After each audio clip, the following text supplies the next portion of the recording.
Hello friends, good evening. আশা করি তোমরা সবাই ভালো আছো। আজ আমি দেখো তোমরা তো অনেক চাটনি খেয়েছো, চাটনি বানাইও আমরা, কিন্তু এটা একটুখানি অন্য রকমের, মানে খুব সহজ পদ্ধতি। এমন কিছু কষ্টের বা নতুনত্ব কিছু না, তবুও যেন আমার মনে হলো একটু যেন নতুন রকমের কিছু করতে পারছি, আমি তোমাদেরকে সাথে শেয়ার করতে পারবো। তো এইটা আমি চাটনি বানাচ্ছি। চাটনিটা কি না, প্রথমে তেলের উপরে কড়াইতে তেল গরম করে ওর উপরে একটু সর্ষে ফোড়ন দিয়ে আর দুটো তিনটে টমেটোকে কেটে নিয়েছিলাম, চাকু দিয়ে হোক বটি দিয়ে হোক, যাও কেটে, আমি কেটে নিয়েছি চাকু দিয়ে, তোমরা যেটা দিয়ে হোক চাও কেটে নিয়ে এরকম লম্বা লম্বা করে কেটে একটু নুন আর হলুদ দিয়ে ঢেকে রাখবে, সিমে দিয়ে একটু ঢেকে রাখবে। ঢেকে ঢেকে যখন দেখবে যে তোমার টমেটোটা একটুখানি মজে গেছে, একটু গলে গেছে, তখন এক এক করে কি কি দেবে সেইটা আমি তোমাদের সাথে শেয়ার করব।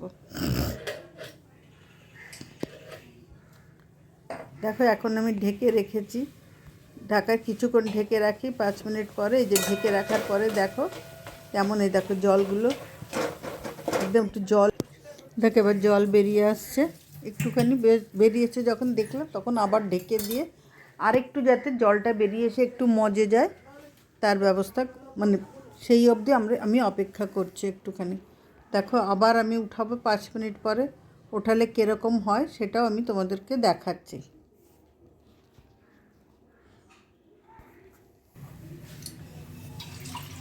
এবার আমি উঠাবো একটুখানি, আর ওটাতে নামিয়ে একবার দেখে নিলাম, আরেকবার উঠিয়ে দেখে নেবো একবার কেমন হচ্ছে না হচ্ছে সব কিছু।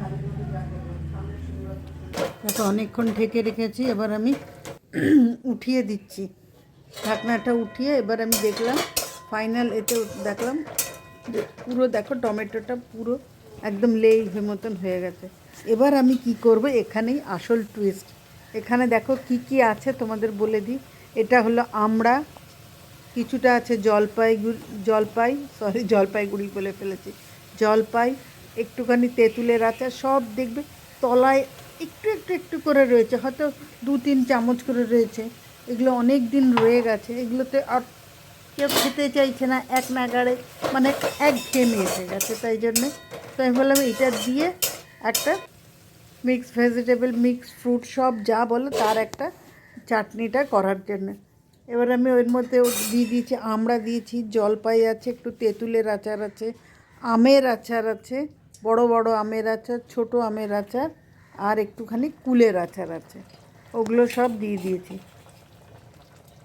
আর একটু আদা দিয়ে দিলাম। আর ওই যে সাদা দেখছো ওগুলো আমি নকুলদানা দিয়ে করেছি, কারণ নকুলদানা দিয়ে না করলে জলটা অতটা বেরোয় না, আর একটু আঠা আঠা মতন সহজেই আঠাটা হয়ে যায়, তাই জন্য। আর মিষ্টিটাও ভালোই হয়, চিনির মতনই হয়। আর একটুখানি তোমাদের বলে দিই, মানে 2 আঙ্গুলে যেটুকুটো ওইটুকুনি এক চুটকি নুন দিয়ে দেবে, তাহলে কী হবে, নুনটা থাকলে একটু নুন নুন ভাবটা হবে, হালকা একটা নুনের হবে, আর নাহলে শুধু মিষ্টি দিলে পরে সেই টেস্টটা আসে না। আর একটু আদা দিয়ে দিয়েছি। যাক এবার টকবক করে ঘোড়ার মতন ফুটছে, ফুটুক, ফোটার পরে দেখো কেমন হয়ে যাবে, যখন একদম নাড়তে থাকবে। এবার যখন এটা কিন্তু লো ফ্লেমে দিয়ে আমি করছিলাম, এই নাড়তে নাড়তে নাড়তে নাড়তে দেখবে কড়াই ছেড়ে আসবে। এখন একবার কড়াই যখন ছেড়ে আসবে তখন বুঝবে যে চাটনিটা বেশ হয়ে গেছে, নাহলে এই জলটা শুকিয়ে গেছে, চাটনিটাও হয়ে গেছে, তখন নামানোর দরকার হয়ে পড়বে। দেখো নামানোর সময় এসে যাবে, ঠিক আছে। দেখো তোমরা এর মধ্যে একটু আমসত্ত্বও দিয়ে দিতে পারো, কোনো অসুবিধা নেই। ছেড়ে এসছে, এবার আমি এটাকে অন্য বাটিতে কড়াই থেকে কড়াইটা ছেড়ে শিফট করিয়ে দেবো। এই দেখো বাটিতে শিফট করিয়ে দিলাম, দেখো কেমন হয়ে গেছে, দেখেছো? খুব দারুণ টেস্ট, তোমরা একবার বানিয়ে দেখো।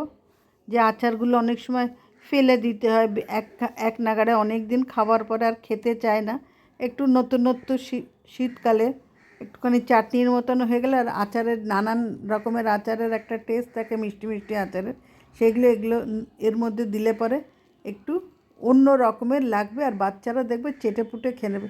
যাই তুমি রান্না করো তার সাথে একটু যদি এটা চামচে করে একটু দিয়ে দাও, দেখবে বাচ্চারা খুব আনন্দের সাথে খাবে। আর এটা অনেক দিন রেখে খাওয়া যায় এই চাটনিটা। যাই হোক, কেমন হয়েছে এটা তোমরা জানিও।